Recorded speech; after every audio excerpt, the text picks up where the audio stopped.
വിരുന്നുകാരെയും വീട്ടുകാരെയും ഒരുപോലെ കയ്യിലെടുക്കാൻ ഈ ഒരു ചിക്കൻ പെരട്ട് മാത്രം മതി. 1/4 ടീസ്പൂൺ മഞ്ഞൾപ്പൊടിയും 3/4 ടീസ്പൂൺ കുരുമുളക് പൊടിയും 1/4 ടീസ്പൂൺ ഗരം മസാലയും 1/2 ടീസ്പൂൺ ചിക്കൻ മസാലയും 1 ടേബിൾ സ്പൂൺ മല്ലിപ്പൊടിയും 2.5 ടേബിൾ സ്പൂൺ കാശ്മീരി മുളക് പൊടി ഇട്ട് കൊടുക്കാം.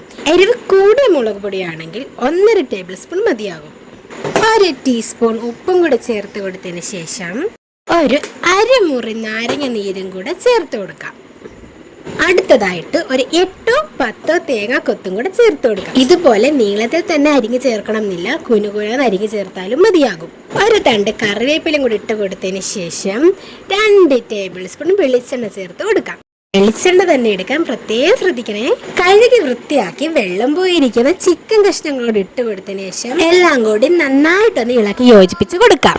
മസാലയെല്ലാം നന്നായിട്ട് ഇളക്കി യോജിപ്പിച്ച് എല്ലാ ചിക്കൻ പീസിലും നന്നായി തേച്ച് പിടിപ്പിച്ചെന്ന് ഉറപ്പ് വരുത്തിയതിനു ശേഷം 1/4 കപ്പ് തൈരും കൂടി ചേർത്ത് കൊടുക്കാം. പുളി കുറഞ്ഞ തൈര് തന്നെ എടുക്കാൻ പ്രത്യേകം ശ്രദ്ധിക്കുക. ഞാനിവിടെ മിൽമയുടെ തൈരാണ് എടുത്തിരിക്കുന്നത്. ഇനി മസാലയും ചിക്കനും തൈരും എല്ലാം കൂടി നന്നായി യോജിക്കും വിധം ഇളക്കിക്കൊടുത്ത് 30 മിനിറ്റ് റെസ്റ്റ് ചെയ്യാൻ വേണ്ടി മാറ്റി വെക്കാം. സമയമുണ്ടെങ്കിൽ 1 മണിക്കൂറോളം റെസ്റ്റ് ചെയ്യാൻ വെക്കുന്നത് വളരെ നന്നായിരിക്കും. ഈ സമയം കൊണ്ട് നമുക്ക് ചിക്കൻ പെരട്ടിനുള്ള മസാല റെഡിയാക്കി എടുക്കാം. മീഡിയം സൈസുള്ള 2 സവാള എടുത്ത് കനം കുറച്ച് നീളത്തിൽ അരിഞ്ഞെടുക്കാം. അടികട്ടിയുള്ള ഒരു പാത്രം അടുപ്പത്ത് വെച്ച് നന്നായി ചൂടായതിനു ശേഷം 5 ടേബിൾ സ്പൂൺ എണ്ണ ഒഴിച്ചു കൊടുക്കുക. വെളിച്ചെണ്ണ തന്നെ എടുക്കാൻ പ്രത്യേകം ശ്രദ്ധിക്കണേ, എങ്കിൽ മാത്രമേ നമ്മുടെ ചിക്കൻ പെരട്ടിന് തനി നാടൻ ടേസ്റ്റ് കിട്ടുള്ളേ. എണ്ണ നന്നായി ചൂടായി വരും വരെ ഒന്ന് വെയിറ്റ് ചെയ്യാം. എണ്ണ നന്നായി ചൂടായി വന്നതിന് ശേഷം നമ്മൾ അരിഞ്ഞു വെച്ചേക്കുന്ന സവാള അതിലേക്ക് ഇട്ട് കൊടുക്കാം. ഈ ഒരു സമയത്ത് നമുക്ക് സവാളയ്ക്ക് ആവശ്യമായിട്ടുള്ള 1/2 ടീസ്പൂൺ ഉപ്പ് വരെ നമുക്ക് ചേർത്ത് കൊടുക്കാം. ഞാൻ ഈ ഒരു സമയത്ത് ഉപ്പ് ചേർക്കുവാൻ വേണ്ടി മറന്നുപോയി. മസാല എല്ലാം റെഡിയായതിനു ശേഷമാണ് ഞാനിവിടെ ഉപ്പ് ചേർത്ത് കൊടുത്തിട്ടുള്ളത്. അങ്ങനെ ചേർക്കുന്നത് കൊണ്ടും പ്രത്യേകിച്ച് കുഴപ്പമൊന്നുമില്ല.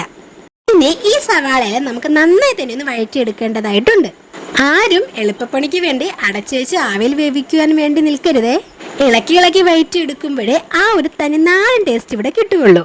ചെറുതായിട്ടൊന്ന് വഴണ്ടി വന്നതിന് ശേഷം 1 ടേബിൾ സ്പൂൺ ഇഞ്ചി വെളുത്തുള്ളി പേസ്റ്റും കൂടെ ചേർത്ത് കൊടുക്കാം. ഇനി നിങ്ങളുടെ കയ്യിലുള്ളത് ഇഞ്ചി വെളുത്തുള്ളി ചതച്ചതാണെന്നുണ്ടെങ്കിൽ ആദ്യം അതൊന്ന് വഴറ്റിയതിനു ശേഷം മാത്രമേ സവാള ഇട്ട് വഴറ്റിയെടുക്കാൻ പാടുള്ളൂ.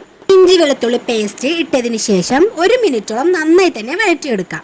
1 മിനിറ്റിന് ശേഷം കുനുകുനാന്നരിഞ്ഞ ഒരു മീഡിയം സൈസ് തക്കാളിയും കൂടെ ചേർത്ത് കൊടുക്കാം. തക്കാളി ഇട്ട് കൊടുത്തിട്ട് ചെറുതായിട്ടൊന്ന് ഇളക്കി കൊടുക്കാം. തക്കാളി വെന്തുടയാൻ വേണ്ടി വെയിറ്റ് ചെയ്യേണ്ട ആവശ്യമൊന്നുമില്ല.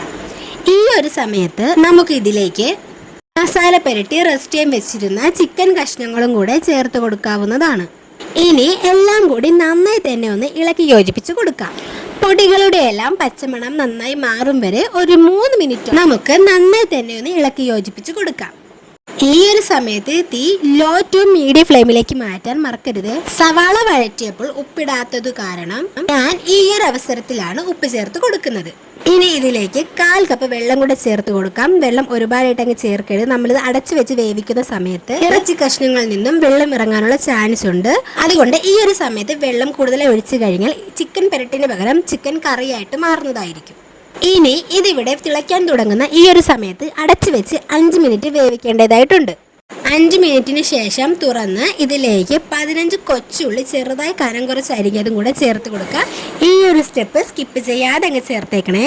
ചിക്കൻ പെരട്ടിന് നാടൻ രുചി തരുന്നതിന് ഒരു കാരണം ഈ കൊച്ചുള്ളി കൂടിയാണ് കേട്ടോ. ഇനി എല്ലാം കൂടി നന്നായി തന്നെ ഒന്ന് ഇളക്കി യോജിപ്പിച്ച് കൊടുക്കാം. അധിക നേരം ഇട്ട് ഇളക്കേണ്ട ആവശ്യമൊന്നുമില്ല. ചെറുതായിട്ടൊന്ന് ഇളക്കി കൊടുത്തതിന് ശേഷം അടച്ചു വെച്ച് വീണ്ടും 15 മിനിറ്റോളം നമുക്ക് വേവിക്കേണ്ടതായിട്ടുണ്ട്.